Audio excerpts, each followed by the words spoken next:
এখন বাজে বিকেল 4:30। এই ২-৩ দিন ধরে একদম রোদ উঠছে না। তো ২-৩ দিন ধরে ভাবছি একটু বের হব। বের হওয়া হচ্ছে না, প্রচণ্ড ঠান্ডা আর কুয়াশা। তারপরও বের হলাম। তো বের হয়ে আস্তে আস্তে হেঁটে হেঁটে চলে আসলাম মকবুলের মাঠে। এটা হচ্ছে আমাদের বাসার কাছেই, তাজমহল রোডে, ওয়াকিং ডিস্টেন্স। এই মাঠে প্রায় আমরা আসি। মাঝে মধ্যে এসে বসে আমরা চটপটি, ফুচকা, বিভিন্ন ধরনের খাবার এখানে পাওয়া যায়, ঝালমুড়ি, ভুট্টা, সব কিছুই। এখানে শুধু আমরা কাছে বলেই আসি না, অনেকে দূর দূর থেকে এসেও এখানে এই মজা মজার খাবারগুলো খায়।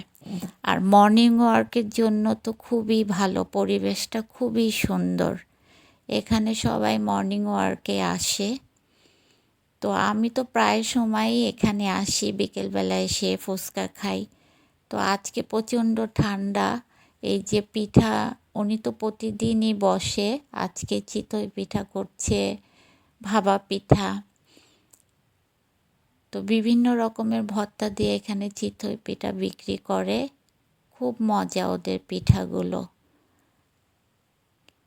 প্রতিদিনই বসে ওনারা এখানে। আজকে অবশ্য চটপটি মামা আসেনি এখনো। তো এই যে একটা ভাপা পিঠা নিয়ে নিলাম। ঠান্ডার মধ্যে ভাপা পিঠাটা খেতে যে কি মজা লাগছে। তারপরে হাঁটতে হাঁটতে চলে আসলাম আমাদের বাসার কাছে টোকিও স্কোয়ারে। আগে তো যেতে হতো রাপা প্লাজায়, জেনেটিক প্লাজায়। টোকিও স্কোয়ারটা হওয়াতে আমাদের জন্য অনেক সুবিধা হয়েছে। বাসার সামনে এটা অনেক বছর হয়েছে এখান থেকেই আমি মূলত সব শপিং করি। তো এখানে সব কিছুই পাওয়া যায়। এই ব্ল্যাক আইতে আমি সবসময় আসি কসমেটিকের জন্য। ওদের কসমেটিকগুলো খুবই ভালো, ওরা একদম নকল পণ্য খুব একটা বিক্রি করে না। তো এই শপিং মলে সব কিছুই আছে, জুয়েলারি থেকে আরম্ভ করে সব কিছু এখানে আছে। তো একটা জায়গায় এসেই সব শপিং করা যায়।